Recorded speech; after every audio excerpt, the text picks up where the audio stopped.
maybe some of you have a spiritual object. You're doing exactly the same thing. So this teaching is a huge leveler as well. Because it's saying you're no different to anyone else. You're all seeking your object. Is there, because there's a basic polarity in the fact that there's me, right? The experiencer, and all that out there. So there's me and that's the basic polarity. And some teachings say, well, you can't be enlightened.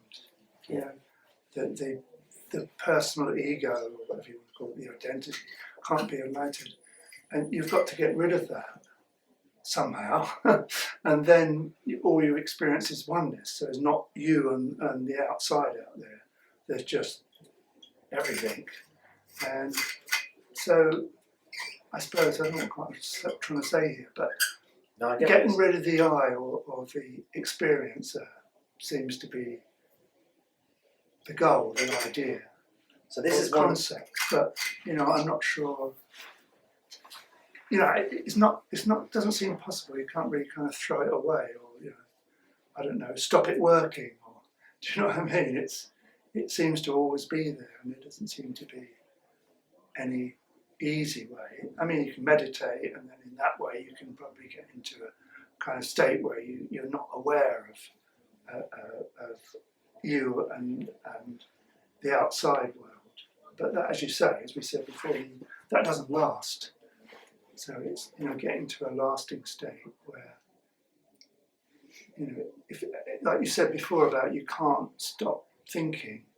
Whilst you're thinking, the sort of ego is in operation. The identity, the self, is working. So how do we come to a state where the brain can still be working, but we can just be aware of oneness or the totality or whatever? Yeah. I mean, for me, this highlights again one of the problems of being a seeker, is that you go on hearsay. Yeah. Isn't it? Yeah. Like you go to a teacher and the teacher says, you've got to, this is, you can't figure it out in your mind. Or someone says, you can't get this. You meaning the individual ego. Or someone says, you've got to get rid of the ego. And someone says, you can't get rid of the ego. So, what do I do now? And I don't want to be just another one of those voices in your head. Not literally, you know what I mean? I don't want to be another voice, another competing ideology. What I'm trying to, so the teachings that I teach will address all those points. Every single one of them, but it'll take you through step by step. And what I'm trying to do is that every step of the way, I'm trying to show an underlying logic. So you don't have to take my word for it. So then it doesn't become, oh yeah, I heard someone like Tom said this and that, and then another teacher said that, and I'm, what do I do now? I'm trying to show you there's a logic, and you can see it for yourself. And if you understand the logic and the way it goes through, the teaching will make sense. So we'll talk about what realization actually is, and what it isn't, and who it's for. Can a person be realized?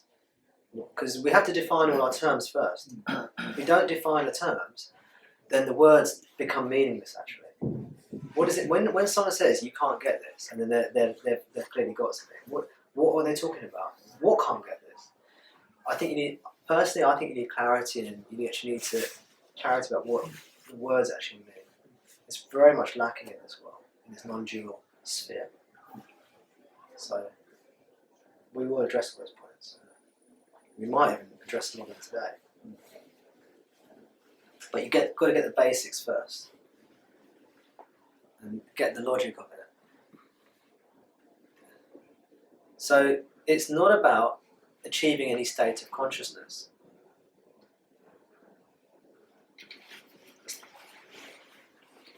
Because all states of consciousness come and go. It's about realizing something about what's already here. Now, it might be that what we usually find though is that specific states of consciousness can be helpful in realizing what's already here. As I said, so stilling the mind is useful to see better what's happening here. But once you've seen what's happening here, you don't need to carry on with a still mind. In fact, you can't. If you want to engage with... See, we're all what are traditionally called householders. We're not monastics. We're not in the mountains, in a cave somewhere, in retreat. We're all living sort of normal lives in the world. So that tradition is called a householder. If you're living a life of a householder, you have to engage with life. You've got to think, you've got to feel, you've got to do the dishes, you've got to pay the bills. You might have an argument with someone, you know. Someone might stress you out. So, and the mind and the body have to deal with those challenges that life brings to it. So you might have attained this blissful samadhi experience where everything feels like one, and the body, sense of the body is just dropped away, and you know, breathing's really slow, you know. And then, you know, you can't deal with life in that state. You can't. So this teaching is also about realizing freedom in our everyday life, as opposed to off as a monastic.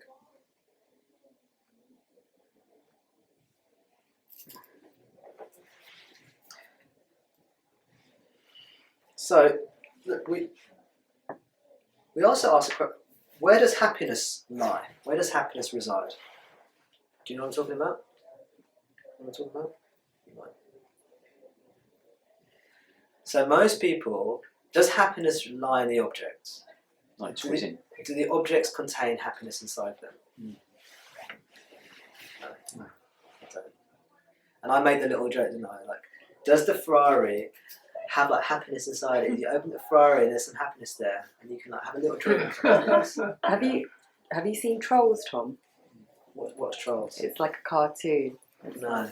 I've got some trolls on Okay. Facebook, but I don't know if that's the same thing. No, it's a cartoon, but it is basically about that, about this happiness teaching.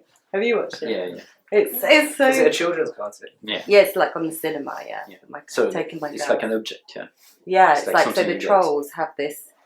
They're happy all the time. Mm. They're just happy, and then there's like these other What creatures. objects are they taking? Well, no, there's these other creatures called Bergens or Bergens, Something like that. And they're like, yeah, they're miserable, and they're like, why are these trolls happy all the time? So they eat them to get happy. to get happy.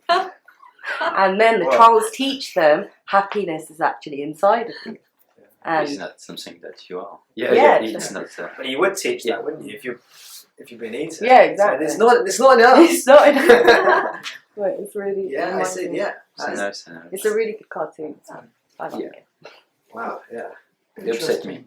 Did it? Yeah. Sorry. I don't remember why. It upset me. It sounds a bit silly. It sounds There was like a false message thought.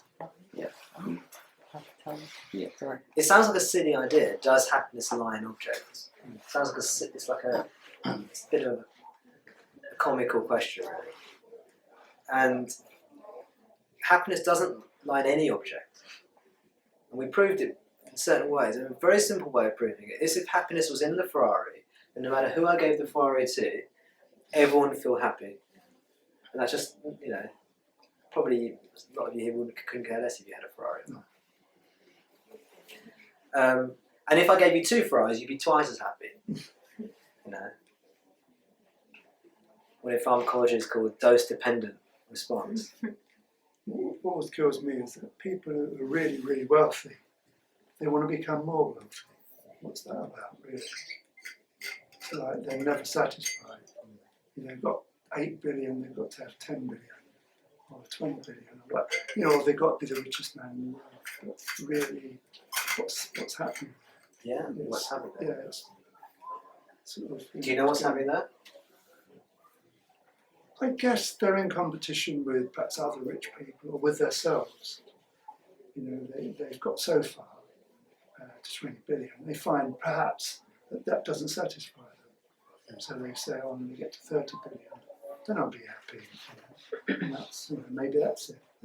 Money's their object, Yeah. I guess, isn't it? Money's the object. Power, control. And power, control. So they're Yeah. chasing that object, thinking that it's going to make they get there. They're happy for a while, and then they need more and more. It's exactly the same as what everyone is doing. It's just their object is different. Maybe some of you have a spiritual object. You're doing exactly the same thing. So this teaching is a huge leveler as well. Because it's saying you're no different to anyone else. You're all seeking your object. Some of you might be doing it in a more sophisticated way than another person. If you think that happiness lies in the object, usually it's subtle objects you think happiness lies in.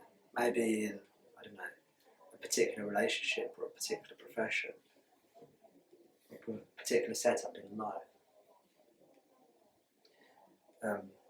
Having a particular position in society, that's the big one, status. It's a big subtle object that people go for. It's to prop up your sense of self. One thing I didn't go through today is that what people are really looking for is pleasure, security. It's two main objects that people are seeking.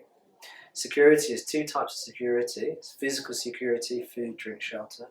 Psychological security, which is a sense of self. They want to be able to look at themselves and think of themselves as being okay. And that might mean that you've got to hang around with the cool people, or listen to the right music, or have X amount of money and keep up with the Joneses, you see. You have to feed your sense of self.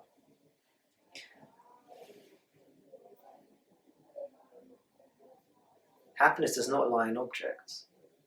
When you're united with the object of your desire, the desire for the object temporarily goes. You really want your Ferrari, you want your Ferrari, you want your Ferrari, you want your Ferrari. You get your Ferrari, it's like, oh, yes, got it. I'm still gonna get it. You know, this is great, you know.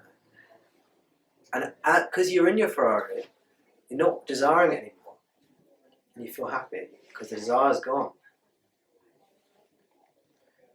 So where does happiness lie? It doesn't lie in the objects.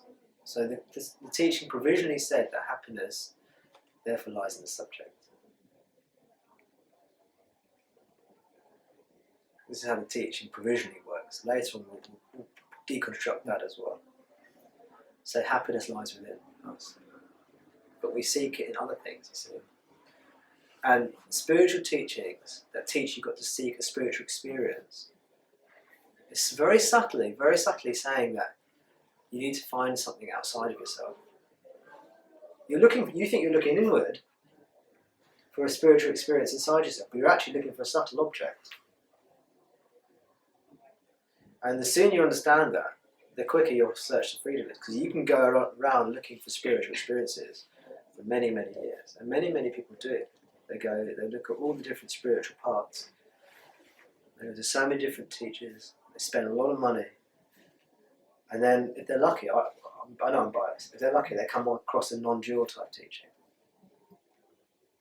as opposed to an experiential type teaching. Both are based on experience, but the non-dual experience is based on understanding everyday experience, just what it is to be normal life. Whereas the experiential form of spirituality is looking for a special experience.